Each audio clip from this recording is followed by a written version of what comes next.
You're listening to Into the Valley, a Phoenix Suns podcast, a part of the Bright Side Podcast Network. Welcome, everybody, into the Valley. I am Ethan Shutt, joined by my guy, Philip Russell, and we are coming at you on this hot, muggy, gross Wednesday here in Kentucky. It's been a little tough for the psyche. Stepped outside, it's 107. Makes me feel like we truly are in the Valley itself, except for here in Kentucky, we have humidity, a thing I have heard that a lot of Arizona folks don't actually have to deal with. But Philip, how are you doing this week? Emotionally, how are you feeling after the heat kicked your butt this morning? Oh, I was thinking the Miami Heat for a second. I was like, how did the Heat kick my butt? I didn't know if that was another Warriors joke, because I think the Heat Summer League team did beat the Warriors Summer League team last night, if memory serves me right. So I thought we were going with a bit early, but I'm good. I'm good. I don't know how much money I give Twitter by seeing ads as I scroll, but the amount of times I'm sitting there refreshing Twitter, waiting for something to happen, like that little kid in The Incredibles, has surely gotten Twitter a good amount of ad revenue. So Elon Musk, if you're listening to this, you're welcome, even though he doesn't own it. Dude, Elon definitely listens, though. Thank you for making sure you make him feel included. Yeah, man, it's been... I'm not even going to say Sun's Twitter. I'm going to say Ethan Twitter. A hot mess.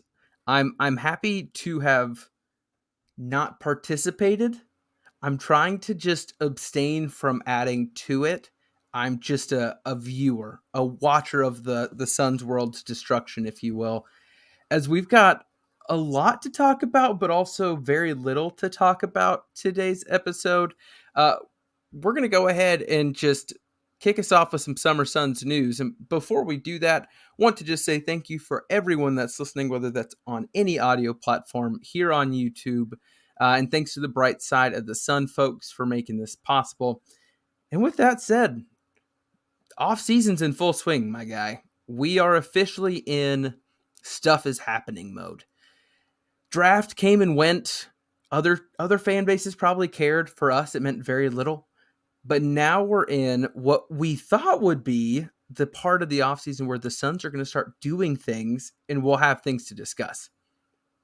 That said, we haven't exactly had the start to the offseason that we thought.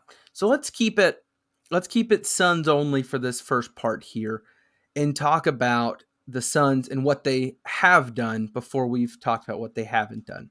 So we do have a few new additions to the team, and then we've got some guys coming back who could have left, and one guy got the bag, like capital THE, the bag. What are your thoughts so far about the Suns and what they have done this summer? I mostly love the Devin Booker signing for the Supermax that he can get. And then around the edges, the guys that have been signed, it's been fine. So if you haven't kept up with it on Twitter or through any national news outlets, the Suns re-signed Bismack Biyombo, which is good because they lost JaVale McGee to the Mavs. The Mavs offered JaVale a 3-year deal for $20 million, which comes out at just over $6.5 million per year at 6.7-ish million per year. It seems like the Suns are trusting Bismack Biyombo to fill that role at least next year. And then it also looks like they have a type that they're looking for at the center position. They also traded for Jock Landale, who's a 6'11 center. He's coming in on $1.5 million per year deal. It's just 1 year. He just finished up his rookie year with the Spurs, even though he's 26. He was traded to Atlanta, and then the Suns traded for him from Atlanta for some cash. And he seems like Dario Saric insurance from what I can tell. He has some real pick and pop ability, a little bit of pick and roll ability, but he's not a high flyer like JaVale or like DA would be. So you see the Suns, they have one of their springy bigs who they've brought back. You have Jock Landale, who's a backup to a guy like, what's his name? Lost it. Dario Saric. There we go. And then you have the guards. So Ethan, I'm going to kick it to you. What have you thought about the guards that the Suns have signed this offseason? So I will say, I think you are a subject matter expert on one of them, given that he is coming from the Warriors. I'll let you have that one in a second. But yeah, in terms of who the Suns have signed in that area, and I'm gonna stretch it a little bit. Josh Okogie's not a guard. I think he's more of a wing, but I do want to throw him in this group. So they signed Josh Okogie to a 1.9 mil deal. From everything I've seen, those are the numbers that I'm seeing. He's under 24 years old, former first round pick, defensive menace, offensive question mark, and that might be generous. That was Question mark very is generous. very generous. Let's be real here. But has a very clear purpose, which I like. It's cheap, young, still has upside potential if that offensive side can develop at all. But defensively, you know what you're getting, and it's valuable, especially with the types of players that we know are so helpful in the league, especially when you have minutes where Mikal can't be out there guarding every single all NBA player. It's nice to have just a couple strong dogs coming out there. And then Damian Lee, about to turn 30, coming from the Warriors, signed for about 2.1. I did not expect to see so much discourse on that signing from the Suns Twitter.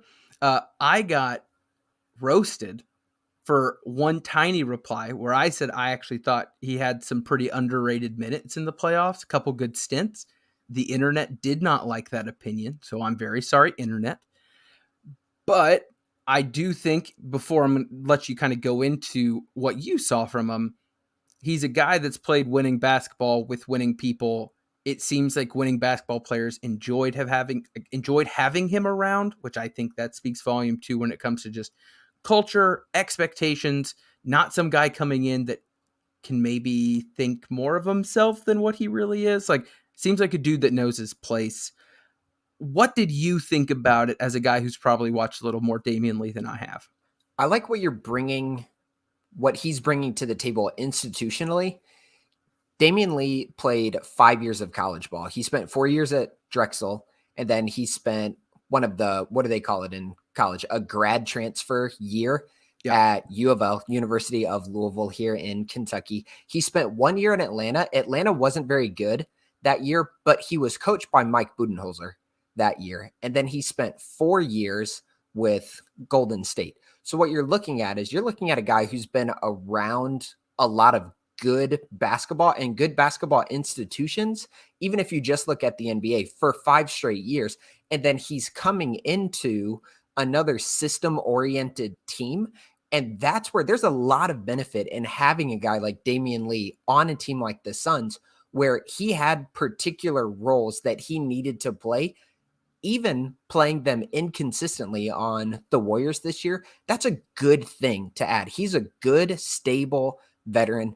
Is he going to go out there and shoot the lights out? No. Is he going to be a lockdown defender like a Mikal Bridges? No, absolutely not. But he's going to be a good stabilizing presence who can come off the bench and at times give you real minutes. He's a capable guard in the sense that he can start offensive sets, and then he'll be a positive on the defensive end. So for $2.3 million, that is a home run of a signing. Yeah, and I did want to just mention, I know you said JaVale left. I want to fill everyone in on what the Suns didn't do in terms of their own players. So in terms of players that the Suns had going into free agency that we kind of had question marks, we've got JaVale leaving for Dallas at what, in my opinion, was the biggest surprise. Not that he left, but the amount of money. 3 years, I believe 20.4 mil, which, good for you, JaVale. Get that bag, my guy. Like, no hard feelings. Thanks for everything. Bismack Biyombo, like you said, he signed for 2.9 for 1 year. We talked a lot about the trade-offs between those two, and it does seem, I'm not going to say it's unfair maybe for Bismack, but like, I don't think the talent gap and what they're bringing to the table is a big enough difference to justify 3 years 20 versus 1 year 2.9. So I think the Suns in that situation seem to be on the right side of things. Aaron Holiday left for Atlanta, 1 year, 1.9 mil, the same amount that Josh Okogie signed for. And then probably the biggest surprise, we have a whole lot of TBDs, starting with the one everyone's talking about, DeAndre Ayton. Elfrid Payton still has not found a home. Ish Wainwright not found a home. And then Gabriel Lundberg also has not found a home. I think the Suns will technically have Ish locked up for next year because when they flipped him onto a standard, I think they'll have him for $1.5 million next year. I hope you're right. He's currently listed here on the website I was looking at for every single deal and all that good stuff as a UFA, but I'm not sure. There's a qualifying offer the Suns can pick up. That's what it is. Okay. I got my color schemes wrong on the little chart that I'm looking at. No worries. Interestingly enough, Ish Wainwright, almost 28 years old. Mm-hmm. I did not know that. I guess he's just another one of those incredibly old rookies that the Suns have such fondness for. But that's it in terms of what the Suns have done, whether that's with their returning players or bringing in new players.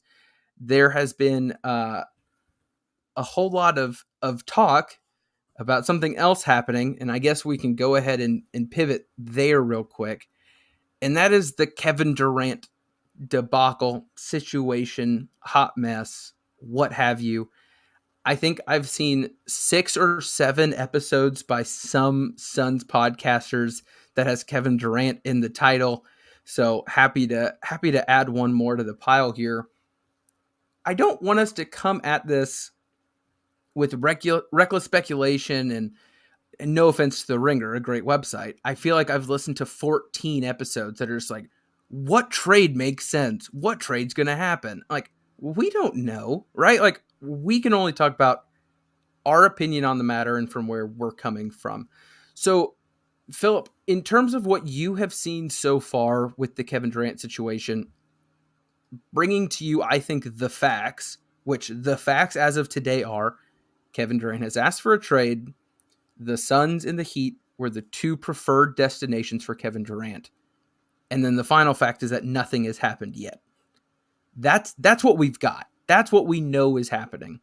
What are your thoughts on where we're at with this whole mess?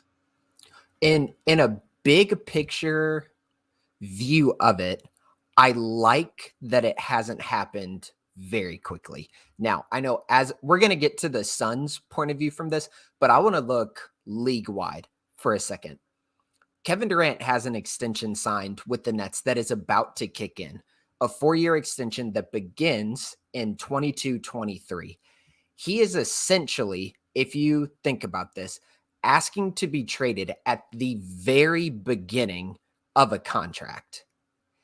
If he is able to do that, and just within the snap of a fingers, the Nets ship him off to Phoenix, getting pennies on the dollar, you might say quarters on the dollar of a return from the Phoenix Suns, that is not good for the league as a whole. The league as a whole, I think, needs some stability when it comes to the star players signing those massive contracts that they're able to sign. When you're signing those kinds of max extensions, super max deals, there needs to be some staying power there, that they're going to be in that place for an extended period of time. Otherwise, the league is in complete chaos. And some of the stories that we love from NBA history about teams building and building up to the point where they can win and compete for championships will likely not be as common as they are right now. So I like, in one sense, that the Nets are playing hardball, or at least that they're being patient while they have these moving parts, seemingly 2 disgruntled superstars. They're not just saying, okay, you guys went out here, we'll very quickly get you out. So good on Joe Tsai, Sean Marks, and the whole Nets organization for that, because I think that matters for the health of the league. What I want to focus on from the Suns' perspective is more comfortability. When it comes to trading for Kevin Durant, I'm going to kick this to you, Ethan. What are you comfortable giving up? So when you look at the current roster, you go, okay, if we give up X number of players and X number of draft picks, I look at that and go, yeah, that's cool, because you're getting Kevin Durant in return. I don't think there's any pick that is we got to hold on to it. If they ask for the next, I don't know, 7-8 years of picks, that's fine. It really is. Because, I mean, look at the Suns now. This is 2 straight years without a first-round pick. And let's say that we've got 4 years of Kevin Durant. Barring something bad happening, none of those first-round picks are going to be that valuable. They're all going to be high 20s. So picks, fine, whatever. However many you need to throw in there. Pick swaps on the alternating years, totally fine as well. The player conversation is where it gets really, really murky. And this is where I think my answer is not going to be loved by most Suns fans. So sorry in advance. I personally think the only player that is an untouchable in trade conversations is Devin Booker. That's it. And I have, in my opinion, reasons why every other person just doesn't fit into that category. I mean, Chris Paul's age alone, I think 4 years of Kevin Durant will help extend that career, but I don't anticipate him. I don't think his ceiling is any higher than what we've seen. I think Chris Paul is Chris Paul, and that's great. And then you move down to that next tier where it's this young, I don't know if you can call them young stars, young guys with really high ceilings still. Mikhail, DA, Cam Johnson. And I've seen a lot of people be really dead set on not being willing to throw in Mikal Bridges. He seems to be the piece that people are the most concerned with. I think the Cam Johnson thing, you just gotta realize we love Cam, but it's Kevin Durant. DA doesn't seem to want to be here. Fans are pretty split. It's Kevin Durant. Mikal seems to be the hang-up for most. And the reason he's not a hang-up for me, and I don't want this to sound like a bash session, but I just want to try to be, I don't know, self-aware, like don't let the bias step in. Defensively, Mikal Bridges is really, really, really, really good. I think he deserved, second place defensive player of the year. But what I saw in the NBA Finals is the guy that beat him still not be able to do anything against Steph Curry. So in my mind, there is this upper echelon of player that you can have the defensive player of the year on your team and it still won't matter. In my opinion, Kevin Durant is in that group. And so then I look at the offensive side of Mikal Bridges and say, can this guy that we're having so much value and importance on, can he be a top 3 scoring option on a championship winning team? A year ago, I think I say, yes, I am hopeful. As of right now, I don't see that. And we've talked about it a lot, whether that's the lack of creativity or shot creation, what have you. I see him being the 4th or 5th offensive option on a championship winning team. There's no way on earth I'm saying I'm not going to give you that for Kevin Durant in some way. So, I mean, Book is it for me. Is that me overvaluing Kevin Durant and kind of just throwing everything to the side for a championship, or is that kind of lining up where you're at? I don't think it's overreacting. The only major concern that I have is after watching the last several NBA seasons, depth matters every year in the playoffs. Every year. That being said, I would be very comfortable with DeAndre Ayton going out. And we're also recognizing that this is most likely going to be a 3, 4, 5 team trade because of what the Nets want if the Suns are to land Kevin Durant. So this isn't as clean as we'll be able to talk about it whenever the trade happens, wherever KD winds up going. But if you're shipping out DeAndre Ayton, one of the twins, and then the salary filling contracts that the Suns have, Shamet, Crowder, Payne, etc., I would be very comfortable with that. I get a little hesitant when it's DA, both of the twins, right, and especially Jay Crowder as one of the salary filling contracts going out. Again, it all depends on who the Suns are bringing back in, because there's a chance it's not just Kevin Durant coming back. What I'm really looking at is when you look at both Twins and Jay Crowder potentially having to go out, you're losing in a sense. And I think the way a lot of Suns fans look at that, you're losing 3 starting caliber players to get potentially 1 starting caliber player in return. And the great thing about the Suns is one of those starting caliber players was on the bench. I am of the opinion, like, you still go for it. If that's the case, if you have to ship out 4 or 5 of these players for Kevin Durant, but it would make me uncomfortable because of recent NBA history. Mm-hmm. There is value in having Kevin Durant. There's value in having a deep team.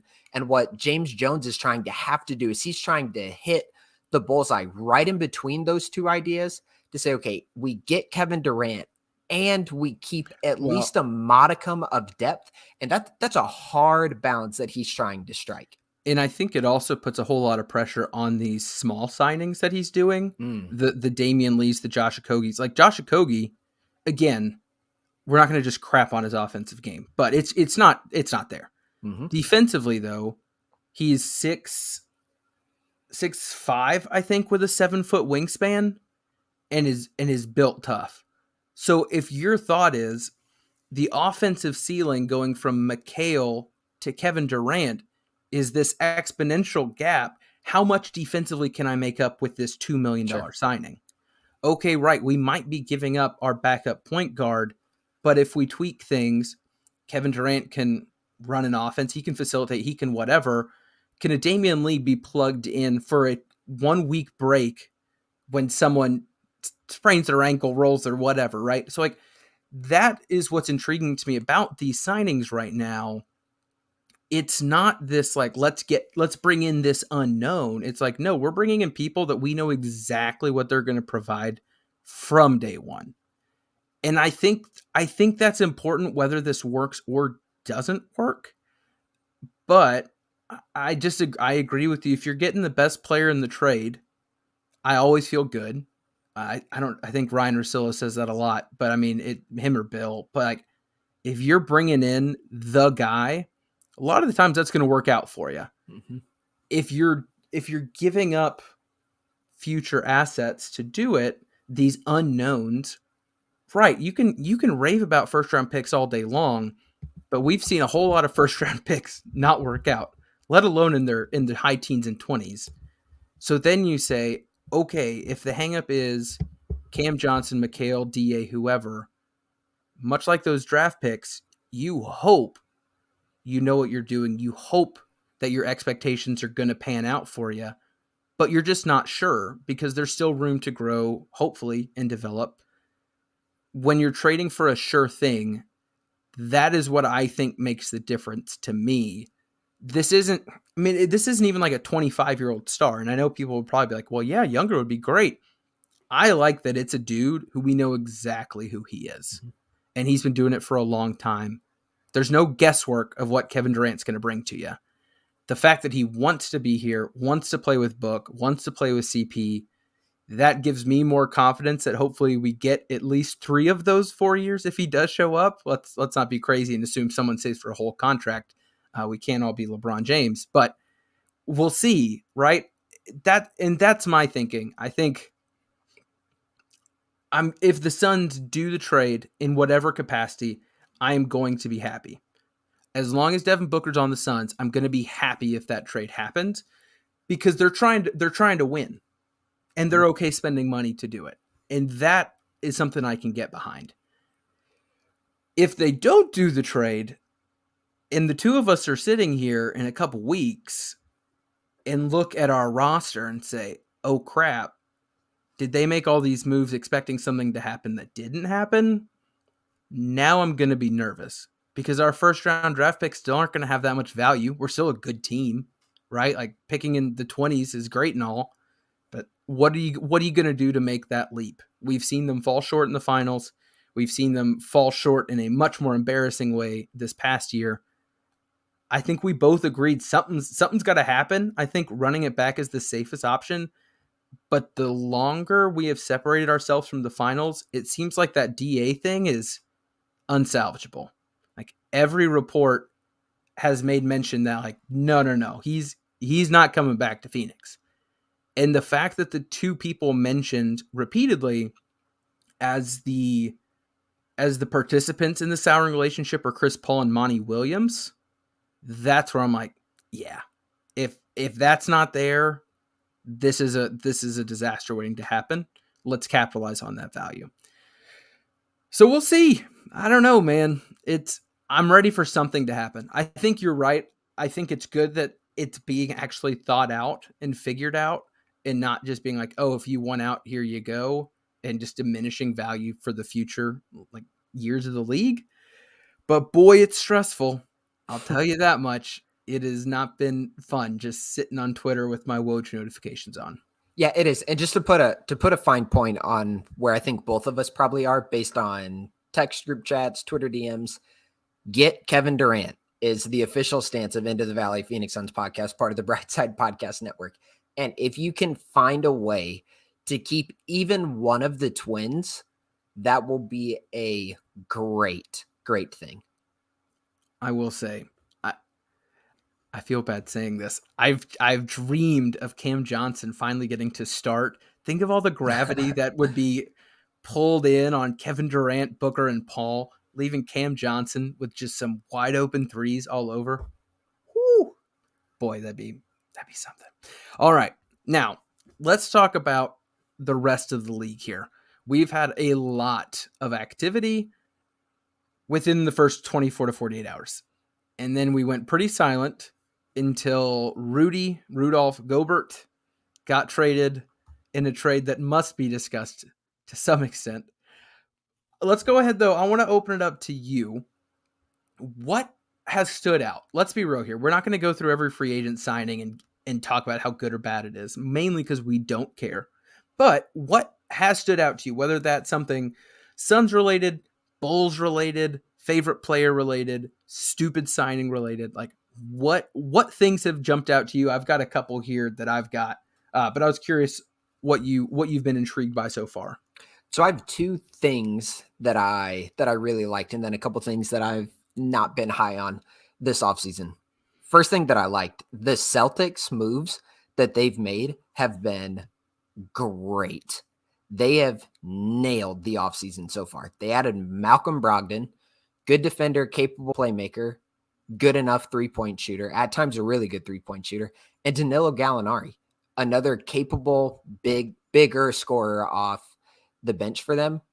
That's with those two guys added into the mix, and they basically gave up. I was saying they didn't give up any real playoff minutes at all. Non-rotation players to get those guys. That's an A+ for the Celtics so far. So if they bring back everybody from their core and just run it back with those two guys, that's excellent from the Celtics. And the other thing I like isn't a specific team. It's actually two teams combined, but it's guys who I call the big small guards. The big small guards. Denver going and getting Bruce Brown, and then Portland going and getting Gary Payton II. I thought those were great pickups. Gary Payton II is, like we just mentioned with Brogdon, a good enough three-point shooter, but then his defensive versatility and his ability to rim run makes him a very unique player. Now, he was most likely maxed out in his ability with Golden State. But the thing I like about that signing for Portland is that he's a guy who can come alongside a Damian Lillard, who is not a positive defender, and give you a good on-ball and even off-ball presence defensively. And then I loved the guard pick and roll that they would run with Steph and GP2, making defenses try to figure out what are you going to do with this guard who can dive to the basket and just yam on dudes and can yam on bigger dudes as well. So I think that's it's a savvy pickup because I think he's a very valuable player. So again, Denver getting Bruce Brown and Portland going after GP2. I love those ideas. Now for you, what are some things that you've liked so far this offseason? We're sticking with likes. We're going positive. We're going positive first, right? It's best and then worst. Sorry, a lot of mine are like, how on earth did this happen?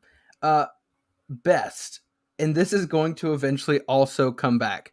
PJ Tucker getting a 3-year deal for $33 million at 37 years old. That guy, Dan Marley Hustle Award winner in Phoenix, year after year after year, went to China to play after playing at the University of Texas. A grinder to a level that most will never understand. That just makes me happy. I love that he has not just found a home in many different cities and they've loved him, but the value he brings. That makes me really, really happy. The Devin Booker signing. I love that was done on minute 1. I'm glad we got that. We wrapped it up. Here's all your money. Thank you so much. The petty part of me also thought it was really funny that DeAndre Ayton got to witness that this summer after what happened last summer. That's pretty funny to me.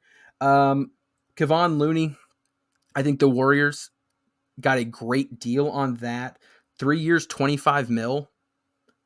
I mean, he can be your starter and win you a finals. That's a great deal for a starter for a finals team. I was curious what was going to happen there, but I thought that was pretty solid. I thought Tyus Jones coming back to Memphis, I thought he earned a bag elsewhere in the playoffs. I was very, very impressed that the Grizzlies were able to get that done. I think it's just a 2-year, $30 million, straight 15 per. That seems like an underpay to me for what he showed he could do. I definitely think he could start in the NBA. Well done for them. The Grizzlies are, the Timberwolves.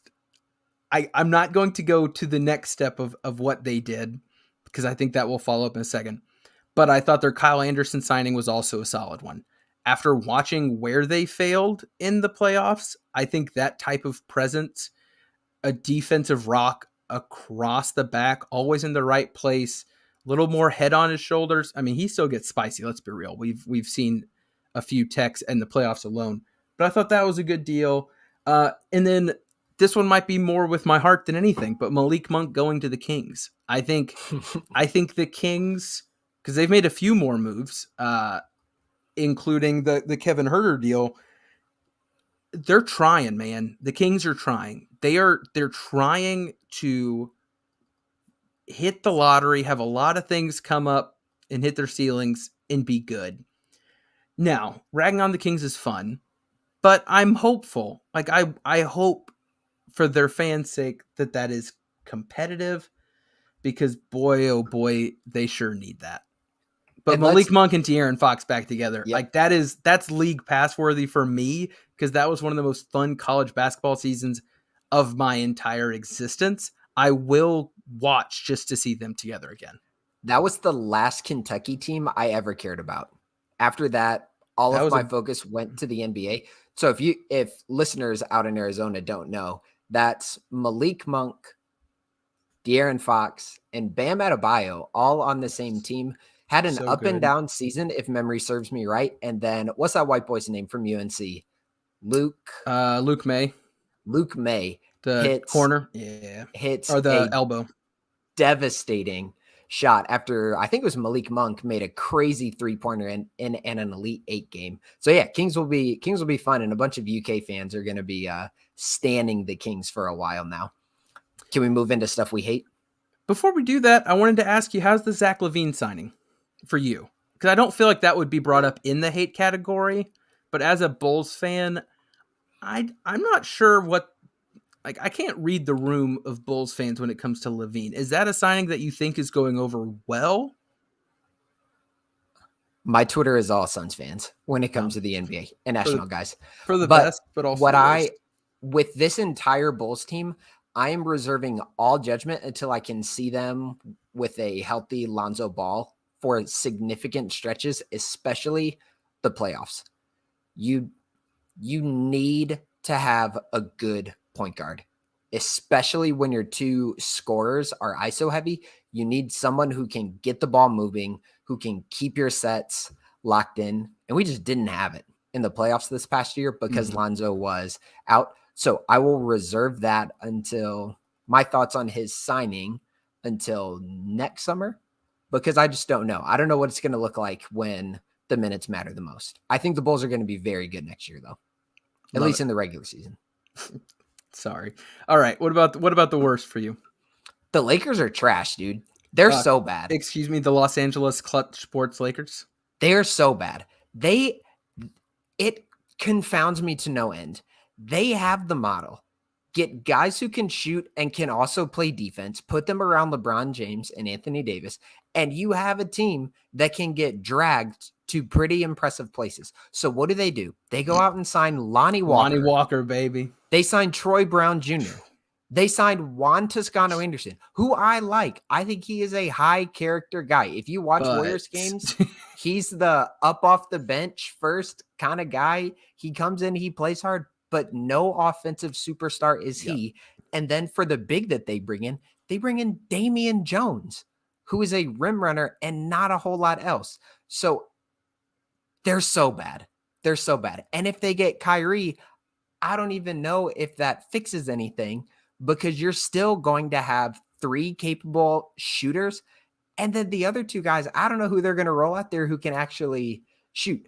Talen Horton-Tucker, the second coming of whoever superstar the Lakers fans want to compare him to now, they're trash. I also, give me 30 seconds on this, because I know as Suns fans, we don't talk about Rudy Gobert. You got it. Minnesota, woof. Oh, man. Can I read you that full trade? Yeah, go ahead. I've got it pulled up here. So the Timberwolves receive Rudy Gobert. That's it. Just one line on that one. The Jazz receive Malik Beasley, Patrick Beverley, Leandro Balmero, Walker Kessler, their first-round pick, Defensive Player of the Year, Jared Vanderbilt, first-round pick in 23, 25, 27, 29, a pick swap in 26. That's it. That is insane. That's insane that's the price for Rudy Gobert. Now, I think Minnesota can be pretty good in the regular season, because that's going to be a hard team to scheme for, especially if they figure out a good offensive balance with Cat and Rudy on the floor at the same time. They are going to get cooked in the playoffs. I don't see how they won't. Cat or Rudy is getting drug out to the perimeter against good offensive teams, and they will be relentlessly attacked. So this won't just be one of your main guys. 2 of your main guys are going to have big bullseyes from teams with capable guards, and I just don't know how that's a winning formula in the playoffs. Again, regular season, just like Rudy Gobert's teams have been for almost half a decade. I think they'll be a good regular season team, but you have 2 perimeter liabilities now who you would conceptualize they would want to have on the floor in the playoffs. I don't understand it. My last one, the Wizards. Bradley Beal getting the Supermax. That was my number one on my worst. Wild. Congratulations on keeping Bradley Beal. You get to remain in relative mediocrity for the next half a decade because of that. Tough. He was number one on my list too. Like, that is just the most we suck, but we really want to keep you deal. And I don't even like, it's almost like they've tricked themselves into being like, well, if we pay him this, it'll prevent us from tanking and just being the worst and going into a rebuild. You've been rebuilding since John Wall left. They made one good playoff run with the 2 of them when they got beat by the Celtics, I think in the second round, maybe. Can't remember. But like, that's it. It's incredible to me that they made that move. It's awful. Congrats to Bradley Beal, though. Get the bag, man. Who cares about winning? Don't chase rings, chase the money. You're doing great, baby. The next ones that I have are questions for you. We don't have to talk too much about them. Jalen Brunson. Good or bad decision from the Knicks? I don't know. If it's the Jalen Brunson who showed up in the first 2 games against the Jazz this year, phenomenal that you got him for $25 million. If it's anything less than that, yikes. So all of these are ones that I have some pretty big question marks about. So yeah, that's Jalen Brunson coming in at 26 annually here. Lou Dort. Goodness. 5 years, 87.5. That's 17.5 mil a year for the undrafted rookie who the Thunder were smart, signed him to if memory serves, a 4-year deal straight up at dirt cheap, worked his butt off, has added some stuff to his offensive bag, defensive menace, but that much money for Lou Dort, who is getting paid per year at or above Yusuf Nurkic, Mitchell Robinson, Bobby Portis. Those are the next ones on the list. He's more wing-y than those guys. So because of that, he just naturally has a little bit more value added to him. At 17 and it's 17 and a half. Is that what you said? It's 17 and a half for Lou Dort. Gary Payton, for reference, is getting 9.3. Yeah, I think it's okay. He's bigger than GP2. He's more proven in the league than GP2 is as well. 17 and a half feels a little high to say it's a very tradable contract, but as soon as the cap spikes significantly, I know it's gone up some for the 22 it's also 5 years, so it's more time for the cap to keep going up to make it more and more reasonable. Yeah, I think it'll be fine. I think 17 is probably going to be considered, when the cap spikes, a very tradable contract, a lot like we currently think about 10 to 15 million right now. What did Mikhail sign for? Did he do 4 for 88? It's 22. It was 22. Okay. Interesting. I thought that was interesting, as Brunson signed for 26 a year and Anthony Simons signed for 25 a year. I played the game, who would I rather have out of those three guys? And it was an interesting thought process. Next one on the bad. This is just a fun comparison. Who would you rather have? 37-year-old PJ Tucker for 3 years, 33, or 23-year-old, that's right, 14 years younger, Marvin Bagley for 3 years, 37. Oh, man. I would rather take the geriatric small forward center. Is the context the Phoenix Suns? Nope. Just life. 3 years of PJ Tucker at less money than 3 years of Marvin Bagley, who all he did last year was put up numbers in the last 15 games where nothing mattered. The signing makes more sense for a team like Detroit that has other young parts that can grow together. For the Sixers, PJ Tucker obviously makes more sense. For a team like the Suns, the PJ signing would make more sense. Kind of. I thought his contract was pretty wild as well. So I'm right in the middle. If you're a trash team who's just trying to get some young guys some run, take a flyer on Marvin Bagley. If you're a team looking to win, absolutely do not take any flyers on Marvin Bagley. This is more of an interesting observation.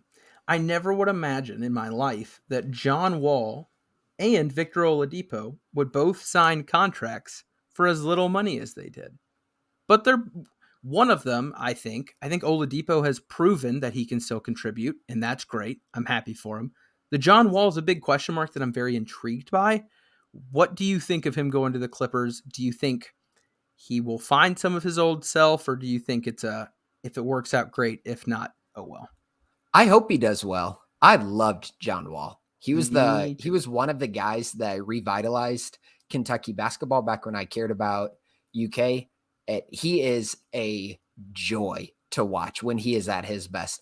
I hope he's well rested. I hope he's fit. I hope he's in game shape by the time the season rolls around.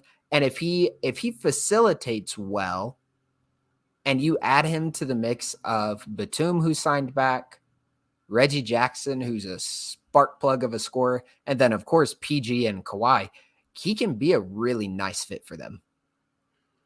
Final question for you. Thomas Bryant signed yesterday. With that, this is what the center class looks like remaining on the free agency market. We have, I'll just list a few for you here. Starting with DeAndre Ayton. These are other guys that are still looking for a home. Dwight Howard, Ed Davis, Hassan Whiteside, Luke Garza, that one's funny, Tristan Thompson, DeMarcus Cousins, Devontae, can't pronounce the last name without messing it up, Greg Monroe, Moses Brown. Here's my question. If DeAndre Ayton does not come back to the Suns in a trade, if someone gives him the offer sheet he's looking for, it appears that the Suns' center group will be Bismack Biyombo and Jock. Dario. Yeah, I guess that is true. How are you feeling about that? With what is left over, do the Suns have to, if Ayton gets traded somewhere, is it now mandatory to get a center back given how free agency has gone? I think there's a pipe dream where the Suns somehow get Kevin Durant and Miles Turner at the same time in one fell swoop. So the iconic duo of Jalen Smith and DeAndre Ayton can reunite in Indianapolis, Indiana. If that doesn't happen, I think the Suns can patch together an okay center rotation if you add one more guy. And of that list, I would not be mad if the Suns got Dwight Howard. I would be okay with it as a guy who would play a similar role that JaVale played last year, where you are a screener and a rim runner and then be big on the defensive end. You're okay with that in the regular season. You're not okay with it in the playoffs, but those kind of guys don't have much of a place in the playoffs anyways. So go for Dwight. Yep. Jalen Smith, by the way, 2 years, $9.5 million. The guy got his second contract. Good for him. I hope he thrives in the land of the corn there with the Pacers. But that's about it for me. I think there are more things that have stood out for the bad than for the good. I think the Timberwolves Jazz trade right now is the biggest what on earth is going on thing that's happened so far. I'm also worried that has set back the Kevin Durant trade even more, because they said, hey, look, some team is willing to offer this for Rudy Gobert. We're going to get what we want out of this, which if I were the Nets, I would do the same thing. Like, you can't have Kevin Durant leave and not get at least what Rudy Gobert got in return, right? Like, if anything, I think this is just going to make the Nets dig in even more. But also, they're still figuring out Kyrie Irving and whatever crap's going on there. That's a lot. That's a lot to process from a management perspective. It makes sense why this is taking the amount of time that it is. I don't know. Also, we got a comment about the bigs here. Biyombo or Jock can't start and can't tell how Dario comes off the ACL. I would disagree. In a Kevin Durant world, Biyombo can start. I think he could. Because the thing is with me, and we need to wrap this up. This has gone longer than I thought. But I think the one thing I liked about Busy over JaVale is that Busy can defend the perimeter at a significantly higher level than JaVale could. He's not DA, right, where he can actually stick to every guard in the world. But I think if you've got Busy holding his own on the perimeter, I mean, I think he's going to see some real big boy minutes this year. I'm cool with it. He seems like a wonderful, likable guy, and I wish nothing but the best. And a guy named Jock, I'm just excited to have him on the team because I think he's interesting. He is a great representation for a big chunk of our listener base. For those outside of the U.S., I'm all for it. I think it's great. But as we wrap it up, Philip, anything else that needs to be mentioned, needs to be discussed? Go Sun. Go Sun. Feel free to hit us up at the Valley PHX on Twitter. For Philip, I am Ethan. This is Into the Valley Phoenix Suns podcast.